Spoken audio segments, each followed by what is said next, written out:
NMLS number 65084, equal housing lender. Woo! Tax season is here, which means you've received or are expecting that tax refund any day now, and you're thinking about what to spend it on. How about a new home? With SaveWithConrad.com, we're helping renters become homeowners every single day, and it's more affordable than you think. You don't need perfect credit. You don't need a huge down payment. In fact, you may not need a down payment at all. At SaveWithConrad.com, we take the stress out of the home buying process. We'll determine your buying power. We'll even help you find a realtor. And unlike the banks, we don't say no. We say not yet, but here's how.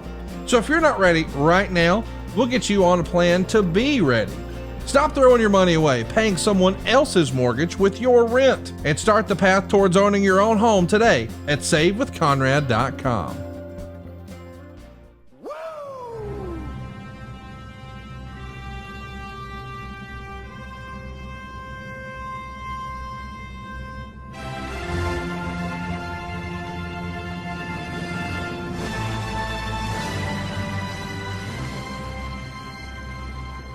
Ladies and gentlemen, this is Ric Flair, 16 times your world champion, the host of the Ric Flair Show, along with my legendary, and I do mean legendary, co-host, Conrad, by God, Thompson, the second wealthiest man in the state of Alabama, home owner of the Conradison Estate, atop a mountaintop in Huntsville, Alabama. Largest home in the state of Alabama. Right there with the Biltmore Mansion in Asheville. Need I say more? Conrad, how are you, sir? I'm good, dude. How are you? Good, buddy. The Hammer. How you doing, kid? Good. I'm sitting out here on the patio on the beach. North Reddington Beach. It's beautiful this morning.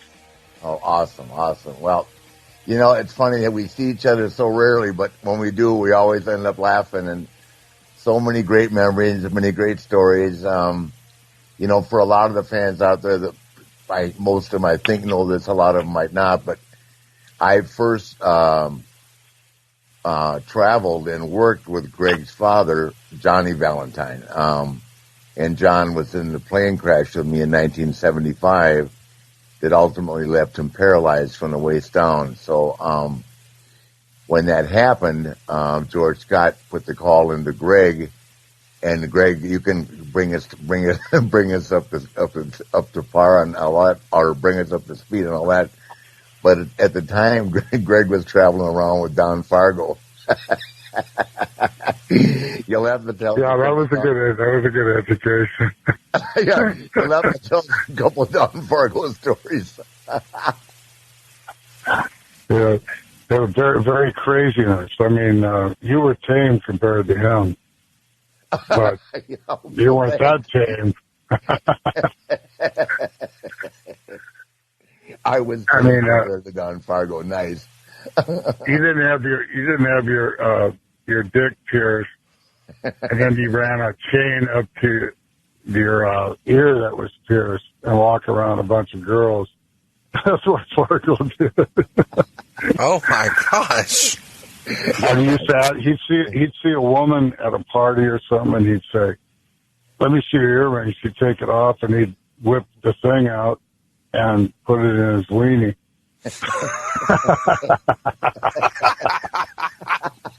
Oh my gosh! No, I have been guilty of a lot of things, but that's not one of them. Jesus. Or he used to walk around the dressing room naked, and he'd ask everybody where if he'd seen his toothbrush, and he had this toothbrush stuck up his ass, or in the crack of his ass. Oh my gosh! Yeah. And my dad was in the territory a couple times in Cleveland, Buffalo, and he goes, "I don't know if I like you running around with him." I'm sure. And your dad could be pretty rough in the ribbon department too. Good Lord. Yeah, he should talk, right? Yeah, exactly. God, thank God I was his friend. He never did anything to me, but oh my God, Johnny Valentine was a phenomenal, great worker, and they say probably one of the smartest guys ever. Didn't he one time when you had to pee really bad, drive off and leave you somewhere? Yeah, he did that a bunch of times. Yeah. Yeah, and Hopefully we it was in were a eating town somewhere. jalapenos from Church's Fried Chicken, and they came in this carton that had the jalapeno juice in it, and he poured it to Yeah. my lap. You know how hot that was, right? I mean, Oh my God. yeah, he was too much. The worst though was the worst, but the funniest was Nelson Royal, who was you met Nelson many times. Sure. A local star in the Mid-Atlantic area, but a really good performer, good wrestler. And we were at the Raleigh TV, which Greg remembers well. And they had these metal racks above the lights and the mirrors in the dressing room. And Nelson Royal would take his cowboy hat and put it upside down on the rack. So while Nelson was downstairs, John did his business he lined it with newspaper, thank God, but he did. Right. He took a dump in Nelson's hat and put it back up. So they called Nelson for interviews, and he went upstairs. He took his hat to put it on, and there was, Oh no. oh yeah, a pile of crap. Man, he came flying downstairs. It was a pull apart to get him off your dad. He was trying to kill your dad. He was just covered in crap. It was terrible. It was brutal. I mean, that's just one of many. I mean, God. We'd drive down the road. This is how rough the business was and how bad it was. And he would do the same thing in a Red Man tobacco pouch, right? And he would carry it in the back of the car. And while he was giving Red Man, he'd be like fanning the odor from the tobacco pouch to the three people in the car. It was unbearable. Actually, I don't think it was called Red Man. I think it was called Elephant Butts. Yeah, whatever it was. Some strange brand that he had, and he used to mix cow shit with it, and he kept giving it to Buddy. Buddy Roberts loved him, and they called him Dale Valentine for a while. Yeah, and he mixed the cow turds with the tobacco. So Buddy, he was chewing tobacco because he idolized my father. He wanted to be just like him. He was chewing that tobacco for about 3 months. And his breath was just terrible. No, we're talking about the Buddy Roberts that just got put in the Hall of Fame with the Freebirds. Oh, God. Yeah, Poor guy. He passed away, but that's what he did. They used to share a room, and Buddy would be sleeping, and my dad would take his cane, because he had canes after, of course, after the plane crash, and he'd whack him right across the knees in the middle of the night. I'm sure. Tortured him. Yeah. No, Buddy was funny. But at the end of the day, Buddy could perform in the ring. And, he was great. He was great. Yeah, and, he was that group with Michael, of course, being the star, and Terry Gordy being one of the really good workers in our business at that time, and Buddy they were a great team. So I went Terry to Hall of Gordy Fame this year. great. I saw Buddy's son, who was really a nice guy, and it was really a cool occasion. Conrad was there. It was a really nice induction. That's good. And very well deserved, and I'm enjoying just being a fly on the wall for you guys. But Mr. Valentine, your history goes back to with Rick to the Mid-Atlantic days, isn't that right? Yeah, actually, me and Rick, I guess we met in 75, and I didn't know that was the same Ric Flair I had the wrestling. And he had a bald head, and he was 300 pounds. Yeah. So when they first put us together, it was a whole different Rick, skinny, not skinny, but not fat, long hair, and he had his gimmick together, the Nature Boy, and we're riding along. We've been together for a while, and he goes, "You don't remember the first?" I said, I said something about, "It's really nice to meet you, Rick, and being with you." He said, "Well, I met you a long time ago. You don't remember." So he told me the story. Yeah. I was the fat boy. No, I'll tell you what. Yeah. Greg Ray did, Stevens brought you down there to San Antonio or something. So. Exactly. Yes, that's right. Actually, it was for Joe Blanchard, right? Yeah, it was Joe Blanchard, and it wasn't. It was like 73, I think, 1973. Yeah, 73. I had just started. I was with Dusty and Murdoch and Joe and Ray Stevens. Yeah, I've got that picture tied to Dusty's house in Austin. But yeah, that's the trip. That's the first time we met. But anyway, a lot of people don't realize this, but I did, and I think it worked for us. I think Greg was happy with the time, but I found a place called Franco's that Greg and I invested a lot of money in Richmond, Virginia, for clothes, man. We lived our gimmick. It was the beginning. Yeah. It was the beginning of the gimmick. Yeah, and you still wear the suits, and I don't anymore. I got a couple of them, but, I tried to go with that for a while. And finally, I said, I can't wear these suits anymore. But I went to New York by myself. But I would wear them to, the garden and stuff like that. So, yeah, we had shirt ties. I mean, we looked. And my dad did that for years, too. He always. Sure, yeah. Well, all the old-time guys did, remember? They'd come to the building. You didn't do it in the Carolinas, but you were in a big city. Yeah. I just saw Rick last week in Buffalo, and he had. Did you have a shirt and a tie too? And I didn't have a tie, jacket but I always try to wear a sport coat. Yeah. Yeah, it looks good. It's a living the gimmick. You look like a champion. It's very good, and I'm doing more of that.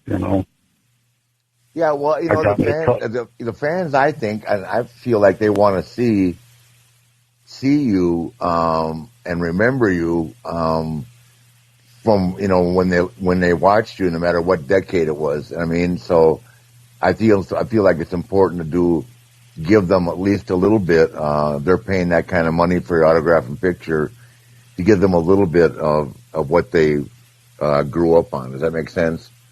Yeah, absolutely. Absolutely. I try to dress nice all the time, but short of wearing one of your robes in there, that would really be hard. Yeah. Thanks, Greg. Well, no, the robe, the robe deal. I saw Rick doing it. I had a plain old black robe, and then I kept upgrading mine. But we were the only guys Rick actually was the first one, and I was number two. Yeah. To wear them flamboyant rhinestones that we got from Johnny Walker's wife, Olivia's passed on. God bless her. But I mean, these were fantastic robes. Yep. Well, and then Orndorff jumped on after that. Remember, Paul jumped on. Yeah, a lot of guys got jackets and stuff, but they weren't like what we had. No. Especially you. And then I actually ended up buying one of your robes that you never bought. She sent it down to me, and it was so damn heavy, I hardly ever wore it. You had all kinds of jewels stuck on that. Yeah, thing. she loaded them down. People don't realize Conrad has several of those in his home, and it's amazing to think that we carried those around. You couldn't check them because all the people stole them in baggage claim. You know what I mean? So I remember one time you exploded. You exploded at the baggage because you ripped your whole robe apart. Remember that? Yeah. Yes. And it came down the carousel. Yeah. God, that was awful. Yeah, I know. We should have got him insured. Yeah, you're right. Well, remember I got all my jewelry stolen in Greensboro that time, right? So I wasn't even eligible. I had to get what's called an entertainer's rider on my insurance. It was like $5,000 a year, which was unheard of to insure jewelry, because like myself, Greg, and several of the guys that weren't a lot of jewelry back then too, that we invested a lot of money in. But yeah, we had Rolexes and shit. Yeah.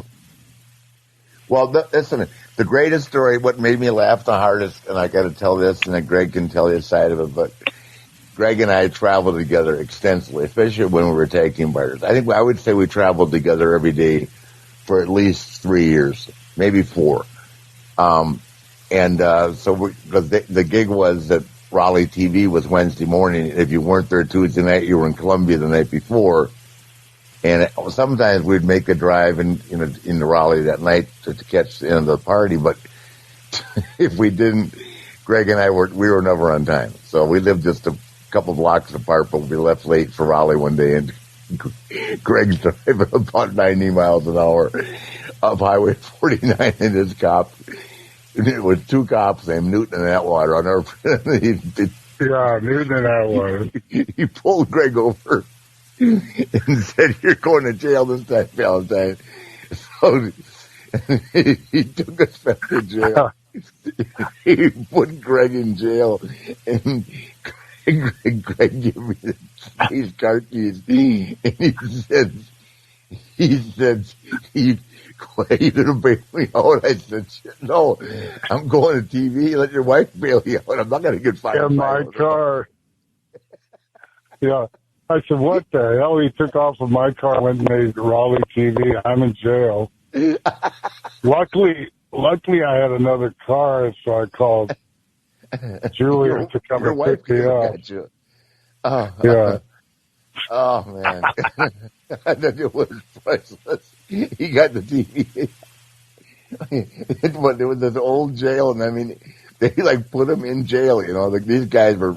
One night, Conrad, they wrote 13 tickets. Remember that, Greg? Oh my gosh! Yep, to the wrestlers. Wow, and they got Wooooo, Paul Jones, Rufus, me, Greg, Jardine. They got George Scott. I mean, everybody coming back from Raleigh one night.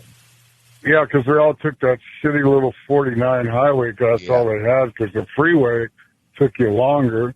Yeah. Oh, my God. I remember one time that I went up to Rick's room. Oh, no. What was it? Rick threw his mattress out of his room at the Hilton Hotel. Do you remember that, Rick?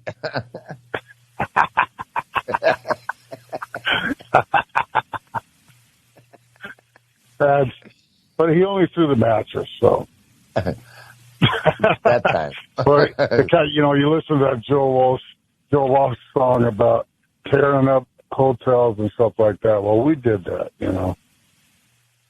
Well, we just had fun. It was nothing, yeah, we had fun, and it it wasn't anything. There was never any violence or anything, but we did have a lot of fun. And we enjoyed. I think we made the most of the notoriety, and God, back then, if you were a wrestler for Jim Crockett Promotions, you were a huge personality in the Southeast. Would you not agree with that, Greg? Yeah, and they had this great club in this Hilton Hotel in Raleigh, and they had the Buckinghams and people like that that had a name. Beach music the Embers used to Club. come over there. The Embers Club. Embers. Yeah. And it was fantastic, and all the people would come and hang out with us too. And it was big time. I mean, Raleigh, North Carolina is not a big town, but there's universities all over the place, and so it is a big town in a way. And a lot of kids and stuff, and they love the wrestling. And wrestling back in the Mid-Atlantic days was the only pro sport besides car racing, and that was it. There was car racing, there was religion, and then there was basketball with Michael Jordan. That was it, and then there was us, Yep, that was it. I mean, I think at that point in time it was as much us as it was ACC basketball. I mean, we were huge. The Embers, the Hilton was the best gig in the world. That's where one night, I was there, Greg and I and everybody were drinking, right? And this guy walked up to me and says, "This place is a lot of fun." I said, "Hell yeah, it's a lot of fun." He said, "Any women here that'd like to do anything?" I said, "Pick one out. I'll make it happen for you, buddy. What do you got?" Okay, I know where you're going. It was a private eye my wife hired to follow me. No, but do you remember the time you dressed up like a woman? Of course. And you came down to the bar? Yeah. And you sat right next to me, and I didn't know who you were. I didn't know it was Rick. Yeah, I put my hand said, "Gee, this girl's good looking, but her nose is kind of big."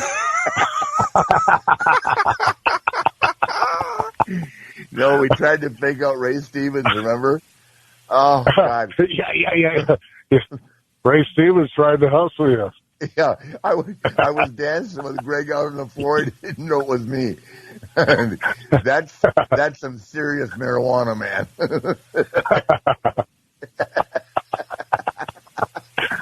Oh, well, That poor Joyce. I got to give Joyce a shout out. She was a manager at Hilton Hotel. God, they went through a lot of crap with us. Jesus Christ. The good old days. I'll never forget that because that when I got served those papers, they served Mulligan, Wahoo, you, and all the others that sheriff served them all the same morning to be in court to testify. And Mulligan called me and said, "Listen, I like you, but I'm gonna beat the shit out of you. I ain't going down to that courtroom and talking about my life in Raleigh, North Carolina, just because you bought the private eye some drinks and tried to get them laid." I go, "Okay, Jack, don't worry. I'll fess up. I'll take the heat." Everybody, my phone blew up. George Scott, Greg, everybody called me because they all got served to go to court to testify about what went down in Raleigh, unless I just admitted to it all. So, of course, I went to the gas chamber for a couple days, but that's okay. I didn't want Mulligan punching me out. So, hey, Rick, do you remember this one? We, for some reason, we were all going to Corpus Christi to wrestle. Mm-hmm. And we had to go through Houston first, and Mulligan was on the flight. I was on the flight. You were on the flight. I don't remember who else it was, but all of a sudden I'm half asleep, and I wake up, and the captain goes, "Serving drinks along with our stewardesses, Nature Boy Ric Flair." And he was pushing the cart down and giving drinks out, and he had his robe on. Do you remember that, Rick? Of course I remember. That was Eastern Airlines. They had a sense of humor. He went all the way. He went through the whole deal, and I don't think Rick had anything on underneath the robe. No, of course he did. Please. Hey, I'm taking flying lessons now where I can wear the robe because I'm going to be the captain of my own plane. Oh, wow. God. Are you going to fly with me? Yeah, we did a lot of flights with Freddie where we'd hire a private plane, take us to these long shots. And, Rick talked about the plane crash and everything, but he's still got in those little planes. But we trusted Freddie. Yeah, I remember one time Freddie, we got him divorced. Yeah.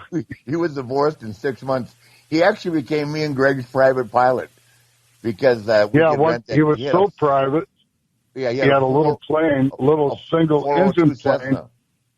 And remember, he couldn't get it started. One time we're trying to go back home to Charlotte. He gets out there and Rick pushes the starter button. He gets out there and hand cranks the propeller to get it going. And then we get in the plane and fly home. Now tell me that ain't. That's like World War II. You getting out there and or World War I cranking your own. Jesus. You think we're ahead of our time, Conrad? Yeah, it sounds like it. I'm telling you got to bring Greg into the Conradison for a party, man. Hey, so you guys have mentioned him a couple of times. I want to know some more Ray Stevens stories. I know that's a guy that was a big influence on Rick, and Mr. Valentine, I know you're familiar with Ray and probably have some good stories. What can you share with us about Ray Stevens? Well, he was tremendous, and they tagged me up with him. Rick was on the other side, and so we were the heels and put the tag team belts on us. But Ray would just laugh and tell stories, and he was just a happy-go-lucky guy. So he always had this pit bull named Willie Nelson, and he'd bring him on the trips with us. And he had this big Lincoln that had this big dashboard that stuck out. So one time I didn't ride with him. I rode by myself with the wife, and I brought out my Alaskan Malamute Bandit, and he's walking around in front of the Ray Stevens car, and the pit bull went nuts, and he chewed up Ray Stevens' dashboard. I didn't know what was going on. All I know is when Ray came out and looked at his dashboard, it had big hunks and stuff ripped. That pit bull was so strong, he just ripped that dashboard apart on that Lincoln Continental. Oh, my God. I tell Ray, hey, guys, make no mistake. We've talked about Harley race being crazy and fun and driving a car 100 miles an hour. Everything Ray had to be the fastest. He had back in the 70s, he had a Polaris snowmobile that would go 120 miles an hour. Wow. Yeah, I mean, he had to have the fastest car, the fastest boat, the most guns. am I saying that right, Greg? I mean, every car, everywhere he traveled, he carried about 3 guns on him. It was a different time. I mean, he obviously didn't wear them out in public and that, but Ray would say, "I'm ready for any kind of action." So, man, you only went to the 6th grade. Well, really?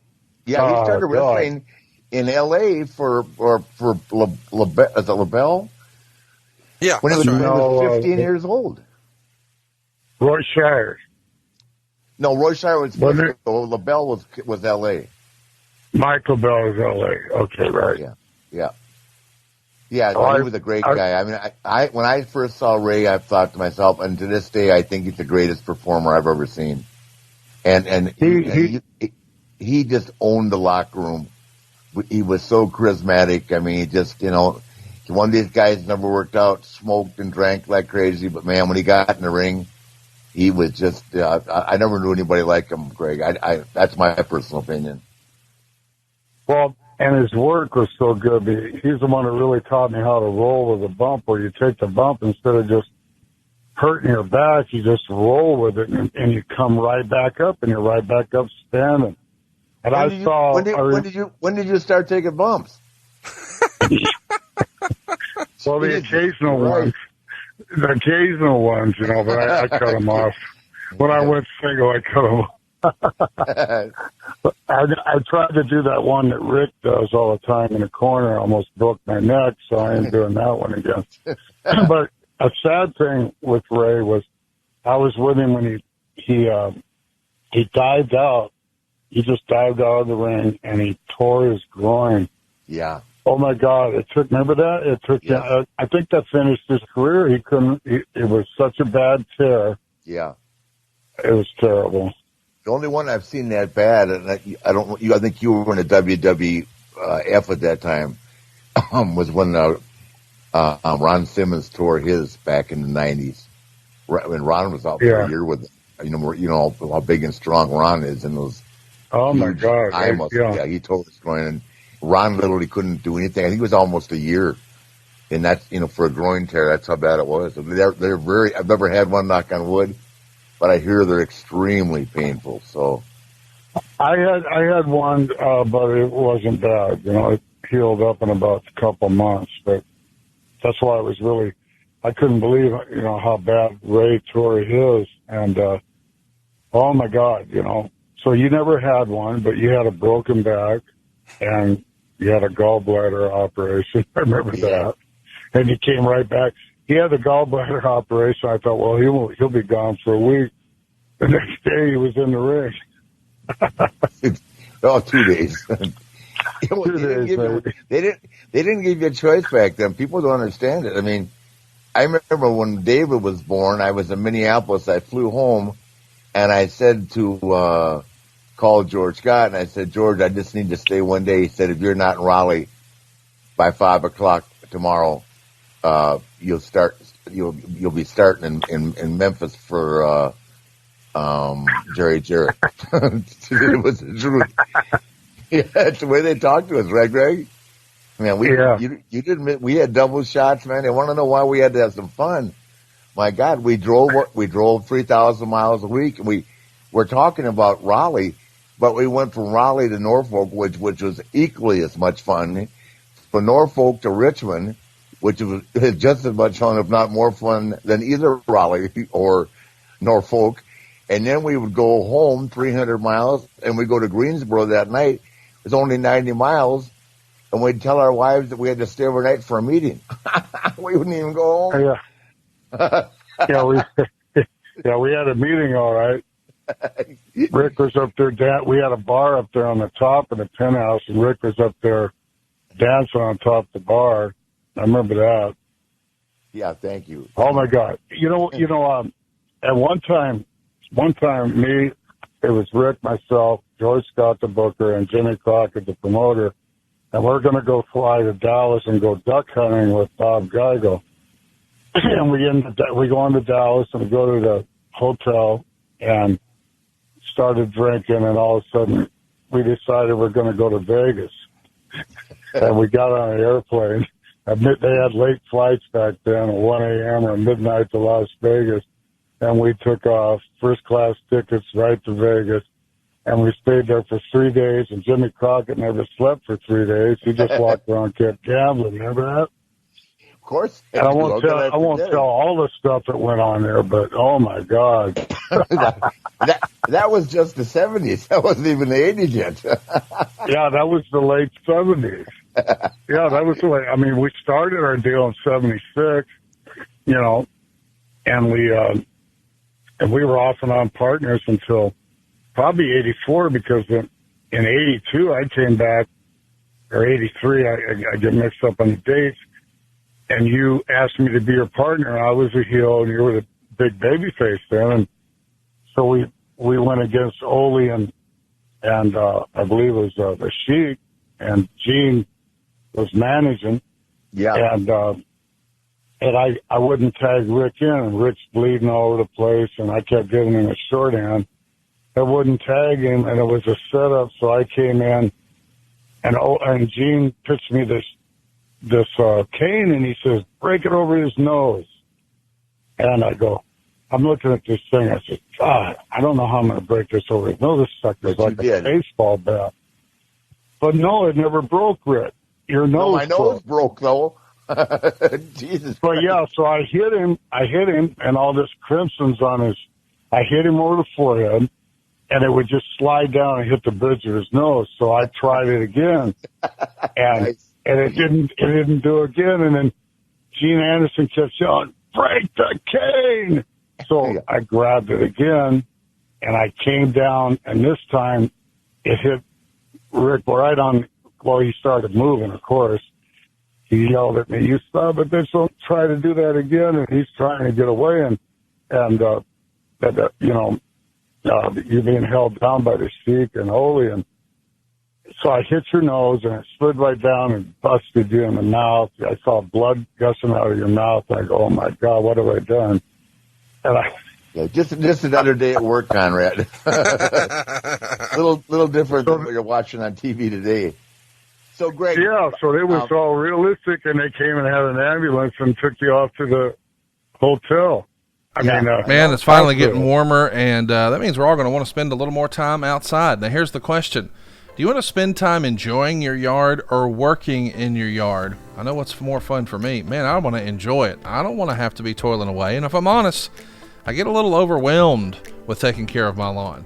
I'm not going to say I have a brown thumb, but I am going to say I've been calling in the experts, and I've been spending more than $1,500 a year. I didn't realize how easy and affordable it could be with Sunday. Sunday is everything you need to get the lawn you've always dreamed of. So this spring, go to getsunday.com/Ric Flair. Enter your address, and you'll get a customized plan created just for your lawn. No trips to the store or hauling heavy bags, since they ship straight to your home. Easy for me to say. All you need as far as fancy equipment, a water hose. That's all you got to have to go ahead and handle Sunday across your whole yard. By the way, you can fertilize your entire lawn in less time than it takes you to watch one of your favorite TV shows. And by the way, Sunday only uses ingredients we can feel good about. It's safe for your pets. It's safe for your kids. There's no harsh chemicals. There's no long waiting periods. Simply apply and let it dry. You're done. That's it. You're back to enjoying your yard thanks to Sunday. I should mention, Sunday is not only easier than what you've been doing, it's also more affordable. I mentioned a few moments ago that I was spending over $1,500 a year on lawn care. Not anymore. Full season plans from Sunday start at just $109, and right now Sunday's offering our listeners 20% off. Full season plans start at just $109, and you can get an additional 20% off when you visit getsunday.com/Ric Flair. That's 20% off your custom plan at getsunday.com/Ric Flair. Seriously, go see for yourself. They have an aerial photo of your house. It's crazy. They know exactly what to do. Go look for yourself. Getsunday.com/Ric Flair. Enter your address. Take a look. You're going to love Sunday.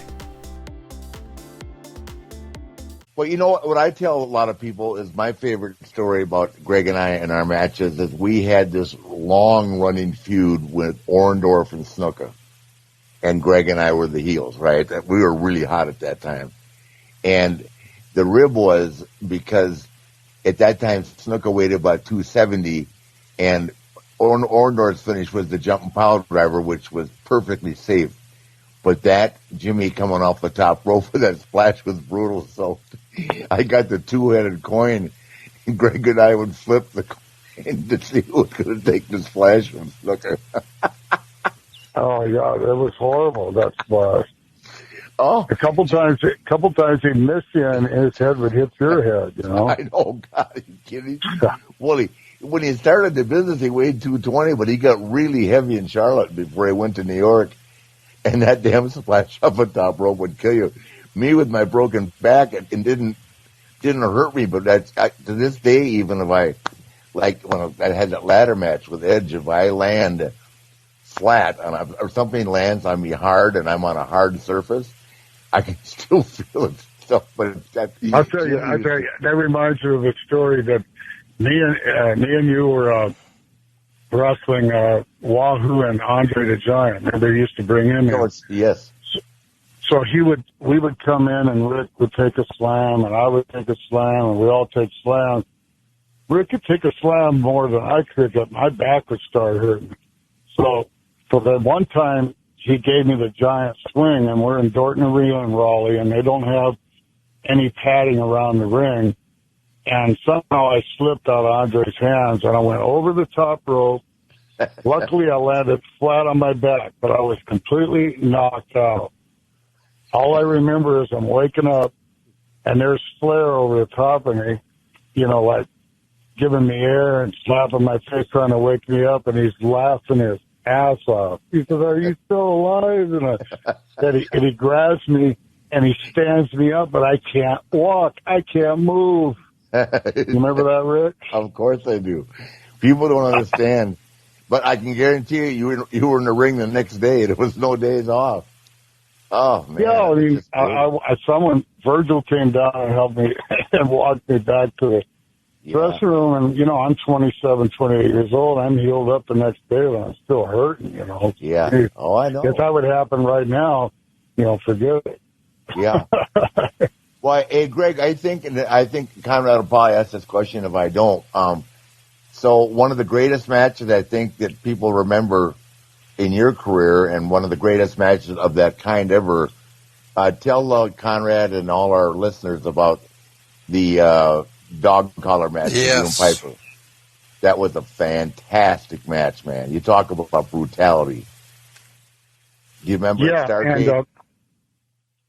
Absolutely, and people talk to me all the time about it, and I know Vince plays it on 24/7. It's all on kind of DVDs to everybody, and so I watch the match every once in a while just to refresh my brain on how good it was. But it was so unbelievably good, and me and Roddy might have talked about it for 3 minutes.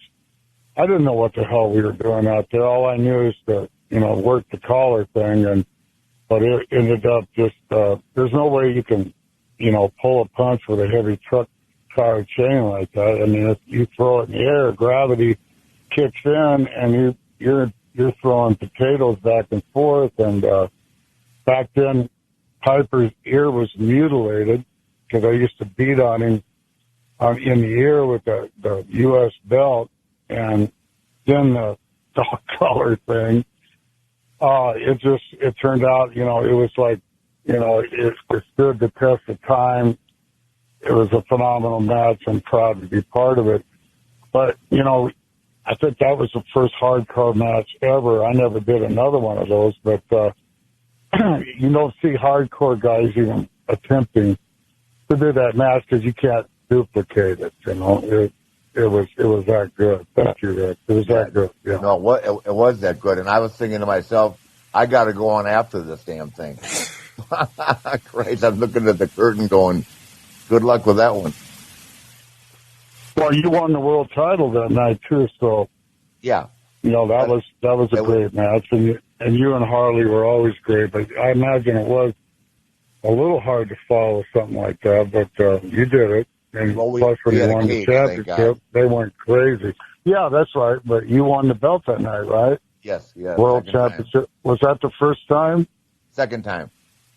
Second First time was 81 in Kansas City. The second time was Harley in that.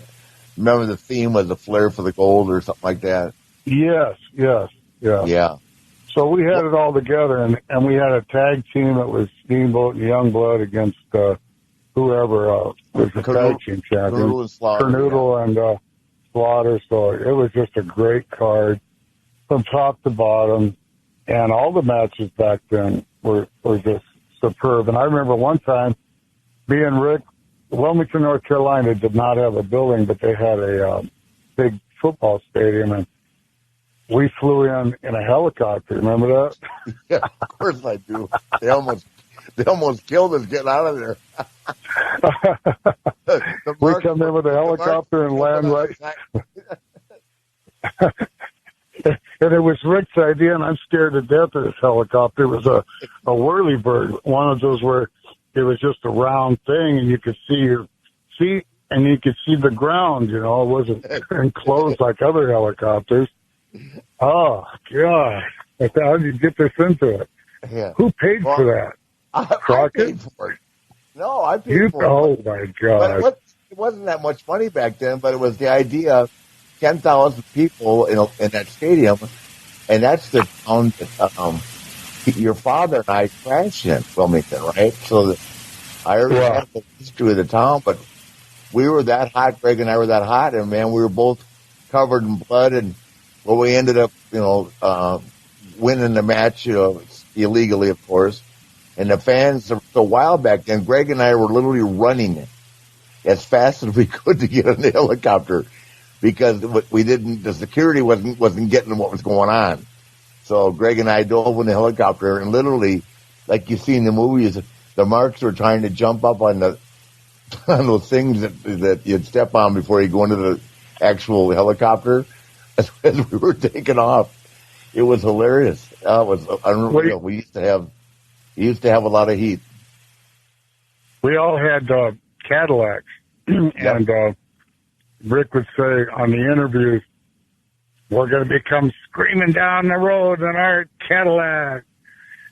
I'm the diamond ring Cadillac man, and then Wahoo would get pissed off. He says, "Damn, Rick." He says, "Now they know what we're driving." But you know what they would do? They would just throw rocks and bricks at our Cadillacs and bottles. And so me and Rick would draw straws to see whose car we would take. we knew it was going to get beat up. Yeah, you know? God. Well, it's just funny because it's so funny that we're talking about stuff, and I hope that everybody's enjoying this. But the business was just so different, and I don't think I've had a guest on. We've had a guest on, Conrad, that wrestled in the 70s with me until today. But the 70s was a wild time in life for everybody, and we just had a lot. We were in the right place at the right time, had a lot of fun. We made a lot of money for that time. For that time in life. Yeah, I couldn't believe it. And you know, Rick, everybody talks about the 80s, because WrestleMania won the 80s, but it was really us from 75, 76, right up till 84 or something. That Mid-Atlantic area was hotter than anything, and we were drawing more money than they were in New York. And then they started plucking guys out of, because they worked. George Scott sent me up there and started plucking guys out, because we wrestled. We weren't bullshit in the ring where we put fingers in the eyes and pulled hair and pulled tights. And I mean, it was believable because it was pretty damn real and 90% real. Holy Christ. I mean, we made everybody believe it. and we believed it ourselves, and that's why it was so successful, that Mid-Atlantic territory. Unbelievable. Yeah, it was a great time in life. It's funny. Greg, of course, went up to WWF and enjoyed a lot of success there. But seeing each other over the years and catching up. I mean, if you look at it, Greg, you're 65 or 66? I didn't really want to bring that out, but well, Conrad's already throwing me under the bus, my age, so I'm 67. Are you younger than me, right? Yeah. No, I know you're 6 months older than me. I'm going to be 67 next month, September the 20th. Well, we'll have to have a and your birthday's in February, right? February, Something? right? Yeah, I'll be the big at 68. Whew. Geez, I remember when Angela Mosca told me if I lived to be 30, I'd be overstaying my welcome. I was 24. Yeah. But you're in good health, Rick. I'm in good health, and it must have been all that good living we did. Yeah. Well, what's funny is, Greg, I looked at you the other day, and you don't look like you're hurt that bad. I see the guys. No. I mean, geez, everybody from Ted DiBiase to, well, God name it, they've all got Bret Hart, hip replacements, knee replacements. I mean, Hulk has got 2 hip replacements and knee replacement. Teddy's got 2 knee replacements. Bret Hart's got 2. I'm trying to think of the guys of our era that are the same. No, well, actually, Bret is considerably younger than you and I. But I mean, a lot of the guys got banged up really bad. It's the business. Look at Mick Foley. I'll use him as an example. Poor Mick can hardly walk. Oh my God. Yeah, he can So hardly look walk. at the matches he had. Well, Yeah. I'm so lucky. The only thing I ever tore was a quad, and that was a partial tear, and that's fixed up 5 years ago. My knees are fine, my back's fine. Knock on wood, I can still wrestle. Yeah, well, we have to know. I just, I'm very blessed. I'm healthy. Thank God, because these are the best years for me, because I'm calmed down to where I can actually enjoy life and think about the past and enjoy myself without having all this testosterone backed up inside me, So I have to go out and beat somebody up. I'm actually experiencing the first time. It's very, very hard, and I've told Conrad this privately, and I've said it to many people. It's so hard to unwind from this kind of a living and to be normal, and I'm glad you found that piece. I finally have, but it took me 64 years to find it, and that was Wendy. Well, but Rick, you enjoy getting out and doing the autograph things, right? Oh yeah, I love that, of course. That keeps you. I love doing that. I got another one this weekend and in Chicago, and I like that because that puts you out there. You meet all these people, and we got a lot of great fans, and it keeps you on the road. But you don't have to take bumps for it. But it keeps you going. You gotta keep moving. You gotta keep getting out there and. I totally agree with that. But I'm saying I don't miss not going to the bars every night. I mean, if you think about it, we went to a bar every night, 365 days a year for 20 years. Am I? At least I did. I'm pretty sure I can vouch for you. Yeah, because I would get up early in the morning, catch a flight, and then go and then probably take a nap in the afternoon, or I'd go to the gym and then I'd go wrestle, and I'd go, I can't wait to get to the hotel and go to sleep, but it never happened. Of course. Jesus. I'd be down in the bar, and then I'd end up in somebody's hotel room and partying with the guys, and then we'd go to bed at 4 and get up at 7 and catch another flight, Oh, nobody gets God, so I didn't sleep for 20 years, probably, Well, I said, when you weren't answering the phone as we were calling this morning, I said, man, we may not be able to reach him till 1 or 2. No.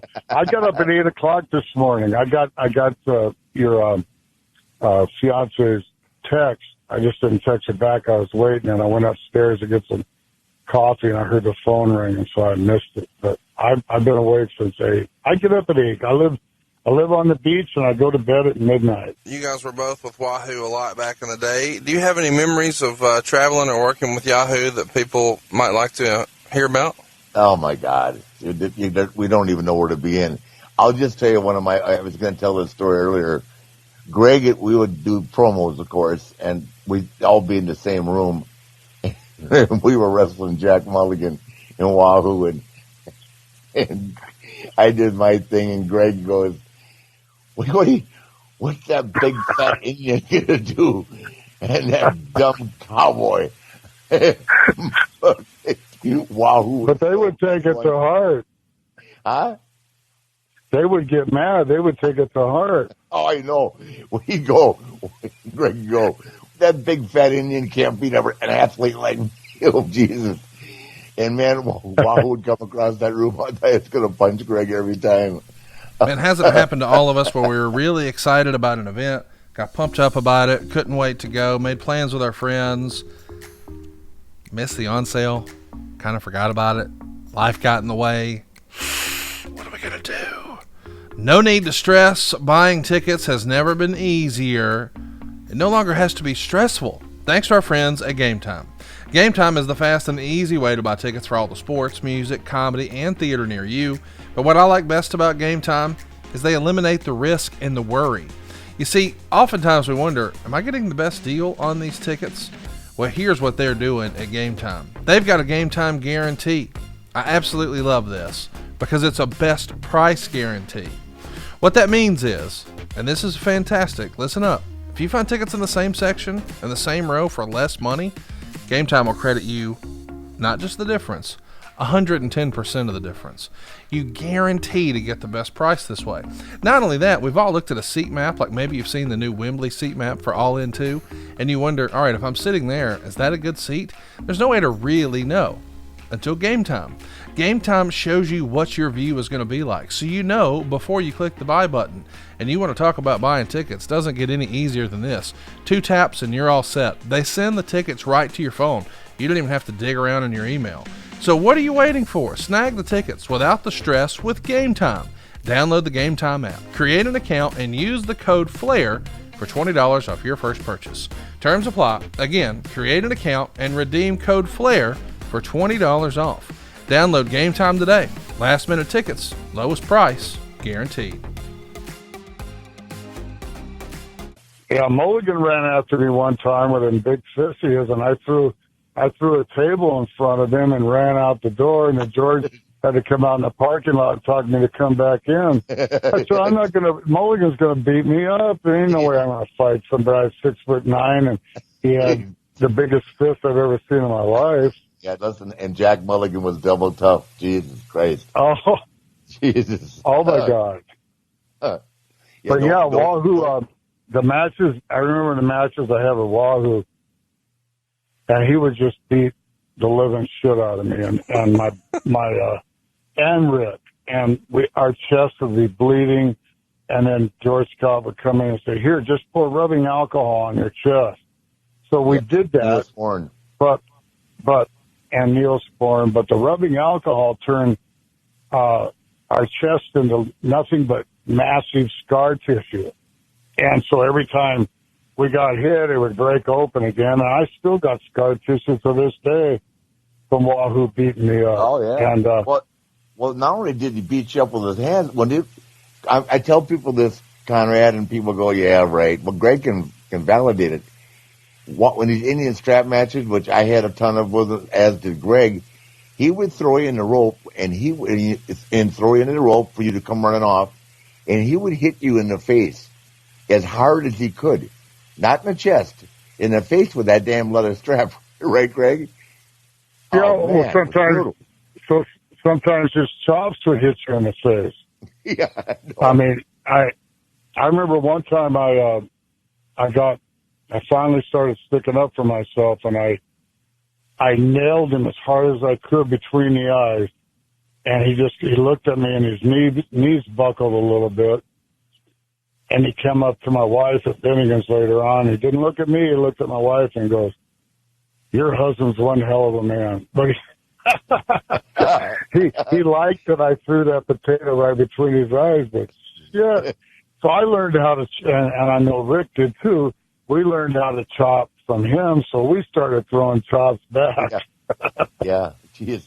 Yeah, but Wahoo is not only a but he was the best. He had he had this hangnail on his thumb or one of those fingers that would tear your skin apart. Yeah. On that right hand of his. Oh my God. Well, his right hand was like a catcher's mitt anyway. Big, huge hands. And he used to beat, I tell you, the guy he used to beat to death was Greg's dad, Johnny Valentine. He would beat Johnny. He would hit him 20 times, and John would do that. And John would just fall forward. Boom. He would fall down and roll his eyes behind his head there, so just see the whites of his eyes. He'd hang his tongue out, and it was purple, and the people on the front row were thinking he was dying, Yeah.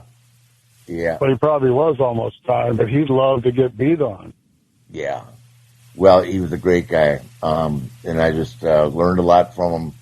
I remember I've told this story, and people have heard me say it, but he refused to let anybody throw him from rope to rope. He'd look at me and say, "How can someone throw you across the ring? I mean, if in real life, Right? How can someone throw you the ropes?" But he was the only guy that got away with it. He wouldn't run across the ring to a turnbuckle. He wouldn't do anything. He'd be hollering at me when I was just a kid learning Wahoo. He'd throw me around, beating me up, bouncing me around, boom. And John would go, "Nobody believes that." I said, "Well, Wahoo does." And I'm not telling him no. Jesus. But John, God's honest truth, he would not let you whip him from rope to rope. I did. I was trying to do that. I didn't want to hit the ropes. So what I do is I just cut it in half. So a guy would grab a headlock on me. I'd throw him off, and I would let him take the rope, or I would do the rope and come off and hit him instead of doing the crisscross, because that was pretty unlogical. But just throwing off the rope that one time is no big deal. And we were in a different era, and my dad was the only guy that could get away with grabbing some guy in the arm and hang on to it for 20 minutes. I know. They would tell us that we're lazy. Get up there, you got to move. But we found a happy medium, of course, and we were very successful doing it. Well, listen, man, we have kept you for a long time. I cannot thank you enough. How long have we been going? At least 40? No, yes, sir. We're 40 minutes. We're nearly an hour, and I know Rick wants to wrap it up, but I do want to ask one more question. Hour Broadway. All right, almost an hour Broadway. Let's get us there with a question about the Andersons. Rick and Greg, I think a lot of folks who are younger fans really just think of the Andersons as Arn Anderson, but back in the Mid-Atlantic days, man, Gene and Ole were tearing it up. Can you guys share some of your favorite memories about the Anderson brothers back then? Well, they were a phenomenal team, make no doubt about it. They had a fairly unusual style too. I mean, they did bump around, but they were a wrestling team, and they were the kind of guys that would grab a hold and they'd stay on, preferably an arm, and they'd stay on the guy's arm in the tag match, and very similar to what Greg's dad would do. But of course, they bounced around for the guys that made the comeback, but they were probably as traditionally a good wrestling team as there was. I think Greg and I had equally as much ability in wrestling, but we brought a lot more flash and glamour to it than and Andersons were just plain, Ole's. I can remember Ole's interview now. Hey, if you're a truck driver or whatever you got going on, you don't think this is real, come on downtown. Well, yeah. Well, Rick, when they first tagged us together, they were the world tag team champions, and we finally beat them for the belts. But they would, me and Rick would wrestle them like 50 minutes every night. I mean, it was a long, drawn out, and they just beat the hell out of me and Rick. But they gave us an education. We really learned from that experience how we were already tough, but we really became tough after that because working with those two guys. And yeah, and Greg said, he said 50, not 15. 50 minutes. No, we were almost an hour every night. Yeah. And I think when we did get the world belts, we did a couple hours with them. And then they got the belts back. And then I think Rick and myself were world tag team champions 3 different times. I know that for a fact. And it was mainly against Ole and Gene, Steamboat and Youngblood, and probably Stars and Cornudo. And then you mentioned Orndorff and Jimmy. Who was the other guy? Jimmy Snuka. Yeah. And, yeah, God. You know, for years, Ric Flair's been going on TV and talking about being custom made from head to toe. He'd brag about this tailor and that tailor, and then he'd open up that jacket and say, this is what's causing all this. Well, here's the deal. This time of year, Bird Dogs is what's causing all this. They're shorts and pants with a comfortable built-in liner. That's right, built-in underwear is the future of comfort, and the future is now with Bird Dogs. I surprised my dad with some of these. He could not believe how much he loved them. It sounded a little far-fetched for him. Wait a minute, son. Built-in underwear? Now he's sold. Mom says she can't get dad to wear anything but Bird Dogs. They got khaki shorts, they got gym shorts, they got bathing suits, they got joggers, they got sweatpants. Bird Dogs has everything you need. You see, with Bird Dogs, it's all about fit, comfort, and versatility. I think that's what my dad liked. First of all, we want to be comfortable, right? And then we want to make sure it's the right fit. We check both of those boxes, but the versatility of Bird Dogs is just beyond compare. You're going to look and feel great wearing Bird Dogs. Their stretchy fabric will be more comfortable than all your other shorts or pants. And Bird Dogs give you the freedom to wear one pair of shorts and pants that are good for the golf course, meeting a date, hanging out with friends. Now that is versatility. Mom likes them because she says it makes dad look a little more slim and trim. You see, the deal is, if you've got a little extra gut, right, like a lot of us do, well, here's the thing. Bird Dogs are going to make you look better. Not only that, this is the time of year that I really associate with Bird Dogs. My dad's been rocking the shorts. He took Mom on a little Saturday afternoon date. They came back to the house. He worked around the pool a little bit, went swimming, grilled up some burgers for the family. He wore the same shorts the whole time. Bird Dogs is the real deal. And Bird Dogs is the website. That's what you got to do. Go to birddogs.com. Birddogs.com is where you go. You'll throw in the promo code FLAIR, and man, they're going to get you a free Yeti-style tumbler with every order. It'll keep your drinks hot or cold this summer. That's a $40 value, by the way. Visit birddogs.com. Use our promo code FLAIR. They're going to hook you up with that free Yeti-style tumbler. It's a $40 value, and it's free for some of the best and most comfortable shorts and pants. How do you beat that? Check it out, BIRDDOGS, birddogs.com.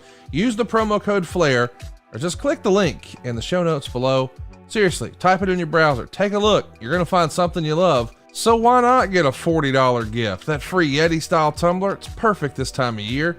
You're going to love it almost as much as you love the shorts and pants. It costs nothing to look. Go check it out. You're going to love it, I promise. Birddogs.com. Use that promo code FLAIR.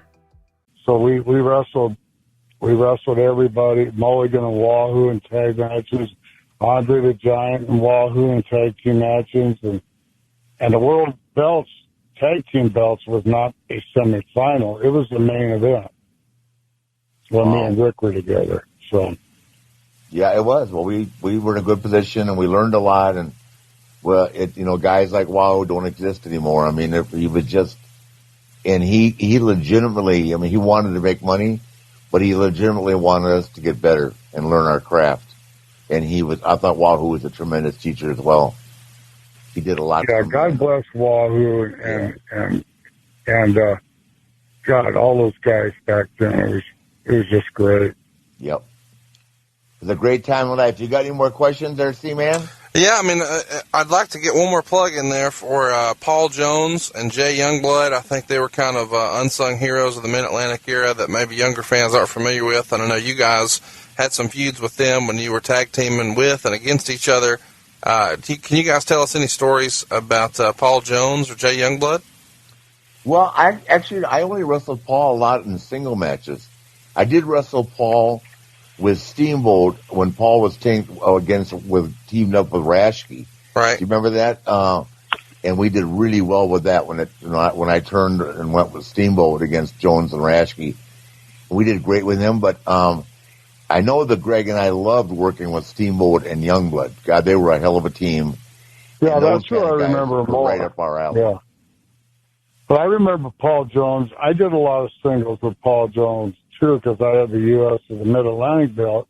I just saw Paul Jones a couple of weeks ago in Charlotte, and they gave him some kind of reward. But all he could talk about was the matches he had with Johnny Valentine.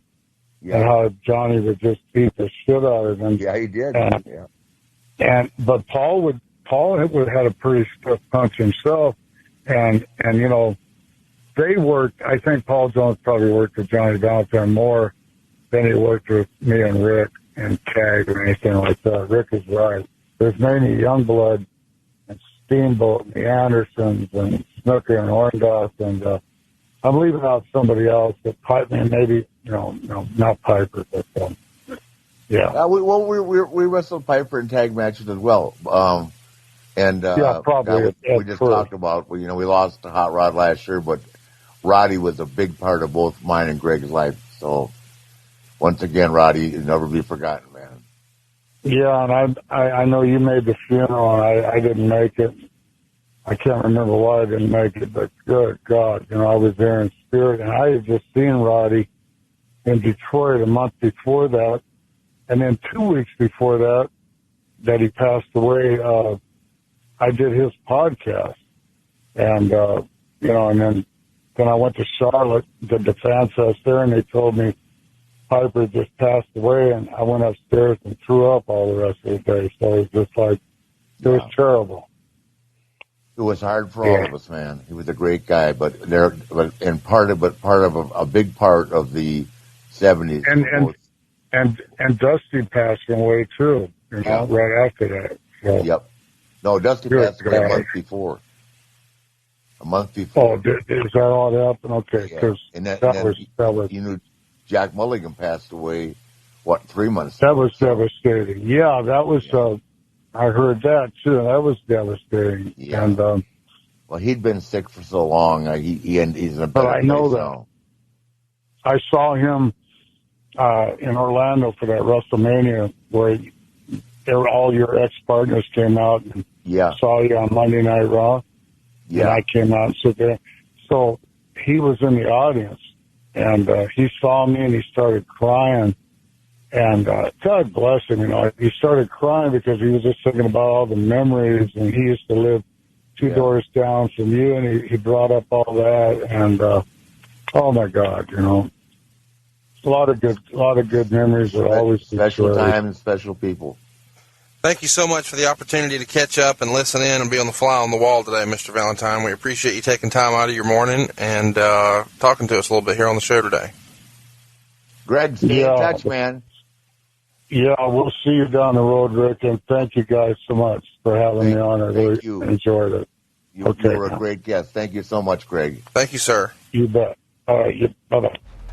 Fite Plus is the ultimate digital platform for live sports and entertainment, and they're now offering a free 7-day trial at tryfite.com. Fite Plus is packed with a premium live event schedule, over 1,000 hours of live action every year, and a library of more than 4,000 hours on demand, plus exclusive content you can't get anywhere else. Fite is a great partner of ours. They support us, so let's support them. Give that free 7-day trial a shot, and you'll be a member for life. That's tryfite.com. tryfite.com.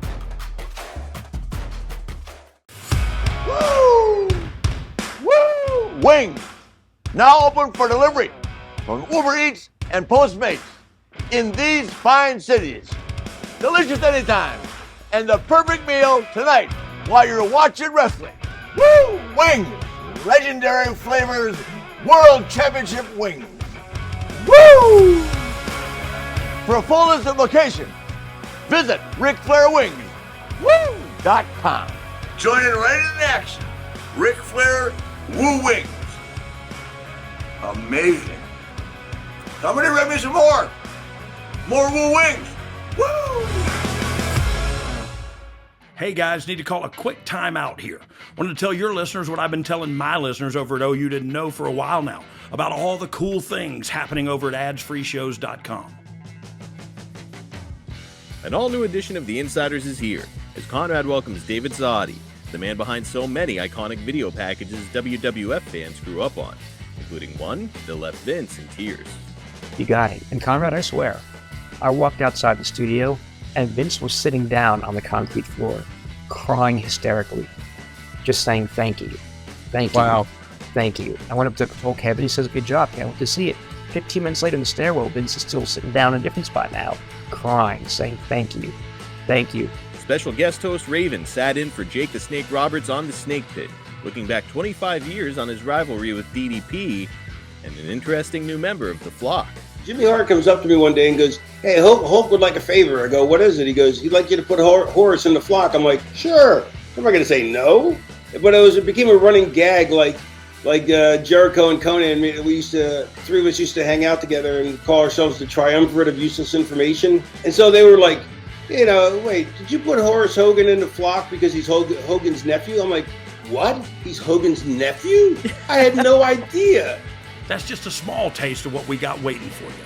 With 4 levels to choose from, see for yourself why Ads-Free Shows is the best value in wrestling today. Sign up now at adsfreeshows.com.